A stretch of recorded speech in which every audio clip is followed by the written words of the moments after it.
государственном университете в лаборатории гуманитарных проблем информатики. Там мы изучаем, как технологии влияют на нас с вами, на развитие общества, и что из этого интересного может получиться. И я занимаюсь изучением цифровых аборигенов. Вот цифровые аборигены — это вообще кто? Ну, это такие племена папуасов, которые поклоняются очередному вышедшему айфончику. Ну вот так получилось. Ладно, не парься, я сейчас расскажу. На самом деле я знаю, кто такие цифровые аборигены. Сейчас все будет. Как уже рассказали, я преподаю испанский язык в университете, и на своих парах я часто встречаю студентов цифровых аборигенов. Они реально уже среди нас, и я знаю, как они выглядят. Цифровой абориген, он никогда не полезет в словарь, когда он не знает какое-то слово. Знаете, что он сделает? Ага, да. Окей, Google. Окей, Google. Кукарача. Как будет по-испански таракан? Вот, так сделает цифровой абориген. И так делаю я. Но цифровые аборигены — это же не единственные существа на Земле. Кроме них есть еще и цифровые эмигранты. Это вторая группа людей, которые сегодня есть. И между ними часто возникает некоторое недопонимание. С чем оно связано?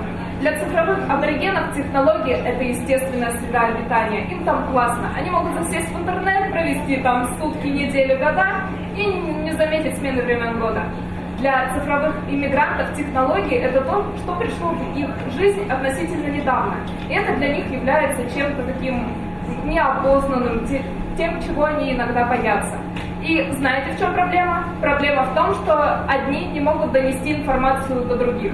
Потому что цифровые иммигранты пишут информацию на стенах мелом, а цифровые аборигены читают ее на стене ВКонтакте.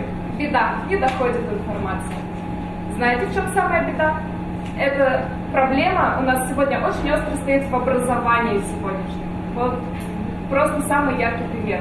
Учителя пытаются свой богатейший опыт, вот просто накопленные знания передать цифровым аборигенам, но не теми способами. И это упирается в стену непонимания. И это ставит крест на успешном образовании сегодняшних детей, маленьких цифровых аборигенов.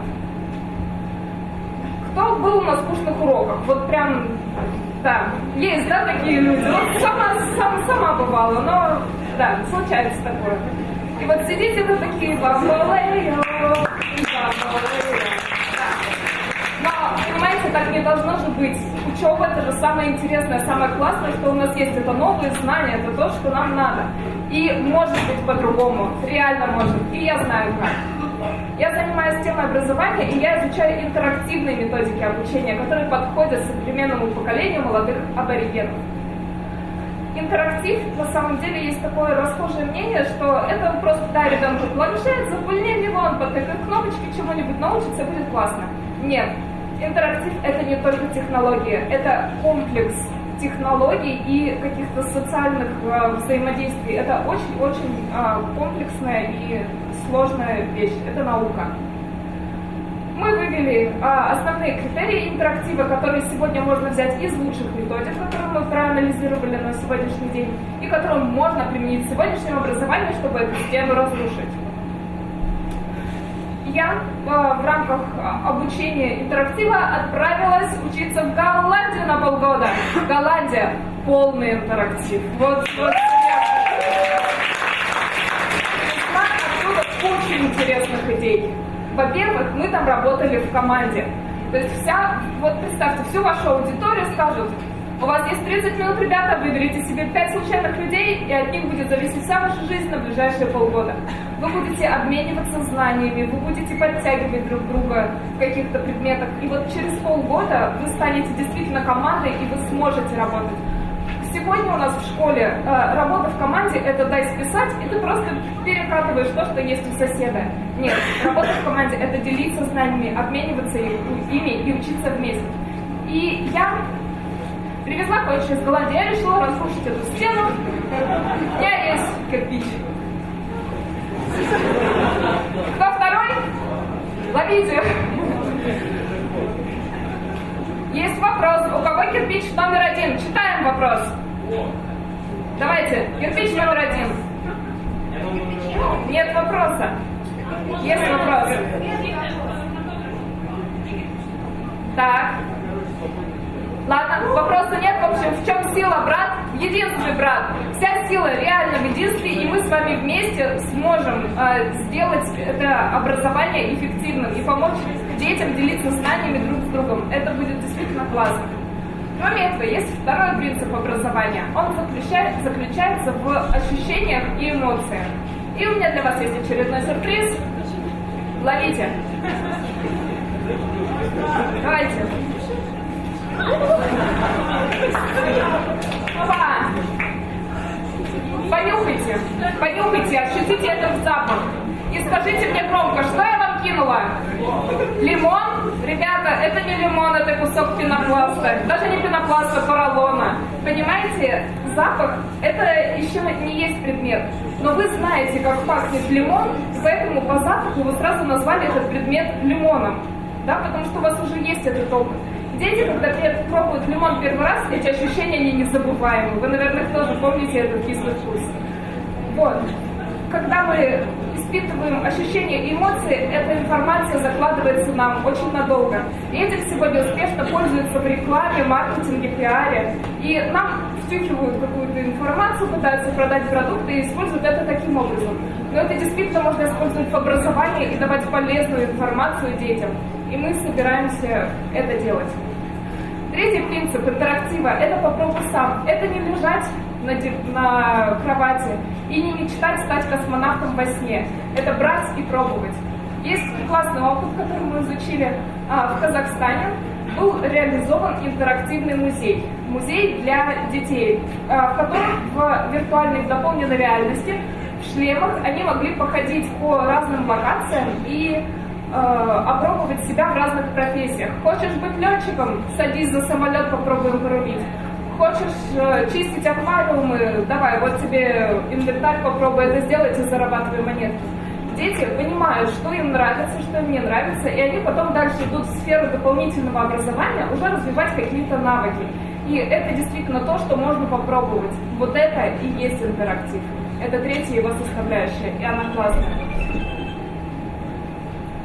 Так, собственно, скажете вы, там интерактив, тут интерактив, это все придумали для тебя. Но чем же занимаюсь я в этой сфере? Я собираю пазл. Я хочу... интерактив, он используется действительно в разных сферах и в разных своих формах. Я хочу сформулировать такую образовательную методику, которая позволила бы образовывать, ну, не образовывать детей, но давать им то образование, которого они достойны, которое сделало бы их достойными гражданами нашей страны. Да, зачем я это делаю? Я из небольшого города, который называется Тайга. Если вы из другой страны или из другого региона, скорее всего, вы представили вот это. Если вы тайгичи и путешествовали на поезде, то, скорее всего, вы провели пару часов на нашем гостеприимном вокзале, да, знаете. Но для меня Тайга — это нечто другое. Это мой родной город. Вот я тут, третья слева, она же справа.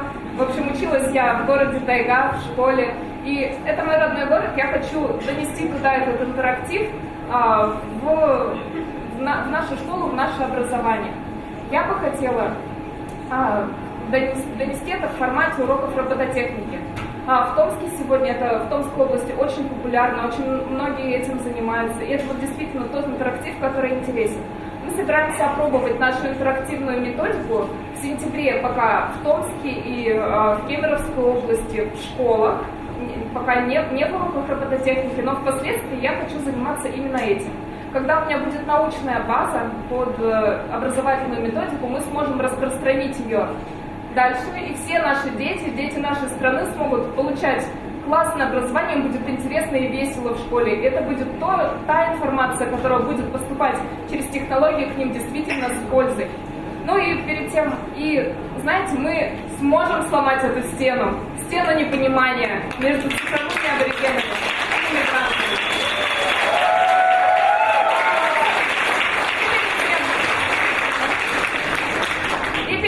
как закончить, у меня к вам вопрос. Как будет по-испански таракан? Но молодцы, методика работает.